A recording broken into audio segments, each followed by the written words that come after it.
अस्सलाम वालेकुम, मैं हूँ आपकी फूड एक्सपर्ट और आप देख रहे हैं लश एंड स्नेज़ी फूडियंस। आज हम बात करेंगे कौन सी फूड्स हैं जो हमें पीसीओएस या फिर पीसीओडी के दौरान जो है वो कंज्यूम नहीं करनी चाहिए, क्योंकि वो हमारे जो है पीसीओएस और पीसीओडी को मज़ीद इंक्रीज़ करने की और जो है मज़ीद कॉम्प्लिकेशंस पैदा करने की बाइस बनते हैं। सबसे पहले हम बात करते हैं जी, हमारे जितनी भी वाइट ब्रेड है या फिर हमारे जितनी भी स्टार्ची फूड्स वगैरह हैं, वो हमें कंज़्यूम नहीं करना चाहिए। इससे क्या होता है, जो हमारी इंसुलिन की रेज़िस्टेंस है, ये क्या करते हैं, इरेगुलेट कर देते हैं हमारे इंसुलिन के प्रॉपर वर्क को, जिसकी वज़ह से हमारी बॉडी में इन्फ्लेमेशन होना स्टार्ट हो जाती है और हमारा जो वेट लॉस है, वो मेंटेन नहीं होता और वेट लॉस बिल्कुल नहीं होता।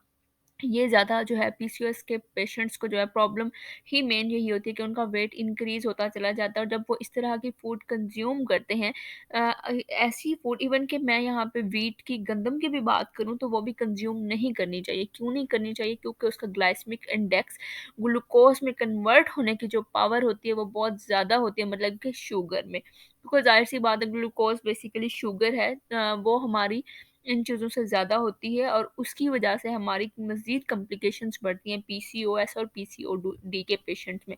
हमें आमतौर पर पता ही नहीं होता और हम कंज़्यूम करते चले जाते हैं। उसके अलावा हमारी व्हाइट ब्रेड और बाकी चीज़ों के साथ-साथ जो हमारे ये कॉर्न है, कॉर्न में सबसे ज़्यादा स्टार्च पाया जाता है। अब जो स्टार्च है, ये भी मेन वजह है डिस्टर्ब करने की और कॉम्प्लिकेशन क्रिएट करने की, और ये वेट लॉस में जो है रुकावट बनने की मेन वजह है।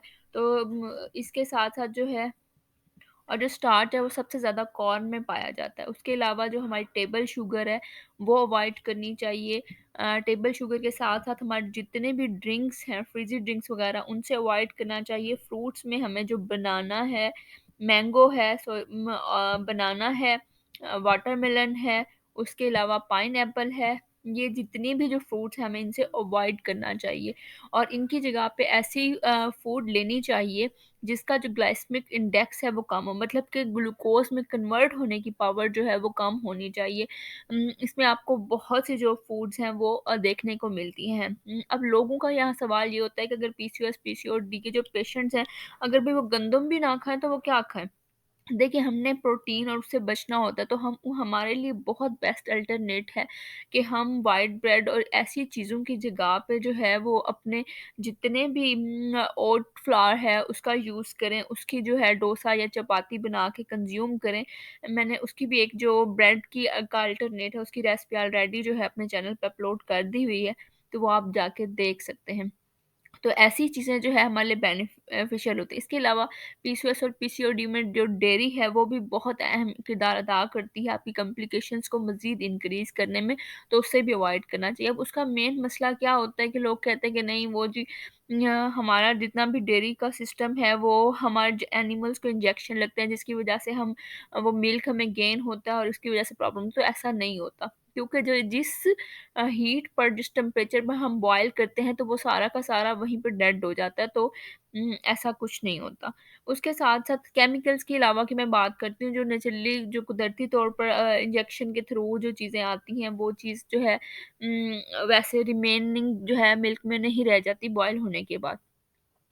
अब वो क्या होता है, उसका भी ग्लाइसेमिक इंडेक्स जो हमारे डेयरी प्रोडक्ट्स हैं बहुत ज़्यादा होता है।